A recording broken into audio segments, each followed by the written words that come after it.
నీ నాలుగు మీద పరిశుద్ధాత్మ అభిషేకం లేనప్పుడు, దూత యొక్క అభిషేకము, వర్తమాన యొక్క అభిషేకం ఎప్పుడైతే నువ్వు కోల్పోయావో నీ నాలుగు ఇలా మారుతుంది, కలలాడు నాలుగు వస్తుంది, అహంకార దృష్టి వస్తుంది, నిరపరాధం చంపుతావు నీ నాలుగు ద్వారా.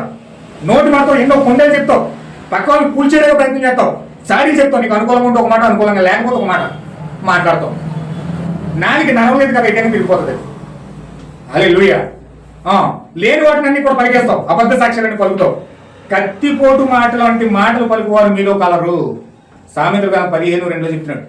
ఎలాంటి మాట అంటే కత్తిపోటు మాటలంటే, ఇంకా మాట పట్టాడంటే 3 రోజులు మాత్రమే కత్తి వీడు. అలాంటి మాటలు మాట్లాడతారనమాట, తట్టుకోలేరు.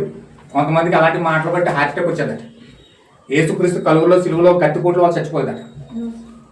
కత్తిపోట్ల వల్ల, బల్లిపోట్ల వల్ల, కొరడా దెబ్బల వల్ల చచ్చిపోలేదట.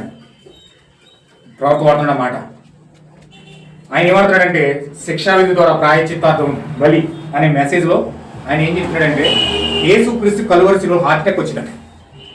ఎందుకు హార్ట్ అటాక్ వచ్చిందంటే, ఆయన దేవుడు. కత్తిపోట్లకు బల్లిపోట్లకు చచ్చిపోలేదు ఆయన, వాళ్ళన్న మాటలు చచ్చిపోయాయి.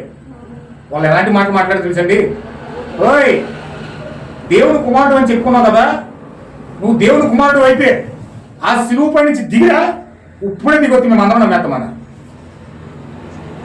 దేవాలయాన్ని కట్టి ఫోన్ కొట్టేసి 3 రోజులు లేపేస్తున్నావు కదా, 3 రోజులు లేపక్కర్లేదు, కనీసం సిలువ దిగిరా మేము నమ్ముతాం.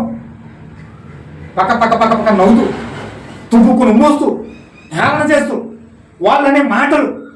దేవుడు ఆవేదన తట్టుకోలే, గుండెపోటు వచ్చిందండి ఆయన. దేవుడికి గుండెపోటు వచ్చిందండి. తన సొంత బిడ్డలు, తన కన్న బిడ్డలు అంటుంటే, మాటలు అంటుంటే హార్ట్ అటాక్ వచ్చేసిందంట యేసుక్రీస్తు.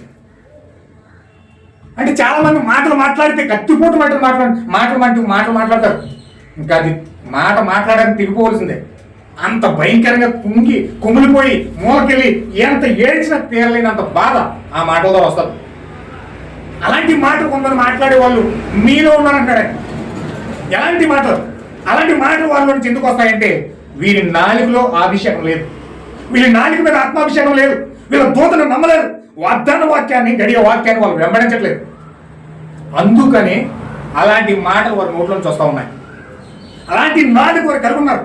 అలాంటి నాలుక వారికి కలుగున్నారు కానుకే వారు జీవాన్ని పొందుకొని వారి నాసికారంధ్రంలో జీవం పోయి వాళ్ళు సచ్చిన శవం వల్ల బతుకుతూ ఉన్నారు, కానీ వారి లోపల జీవం లేదు. అందుకే బాధ, వేదన, శోధన, వ్యాధులు, బాధలు అన్ని కొడుతూనే ఉన్నాయి. అన్ని ఆటుపోట్ల నుంచి మీద పడుతూనే ఉన్నాయి, కానీ వాళ్ళు చేసిన పొరపాటు ఏంటో, తప్పేంటో కనీసం వాళ్ళు తెలుసుకోవడం కూడా ప్రయత్నం చేయరు. ఏమే హల్లెలూయా. వాళ్ళు చేసిన పాపం ఎక్కడ ఉంది? వాళ్ళ జీవితాలు అనగడుకోవడానికి,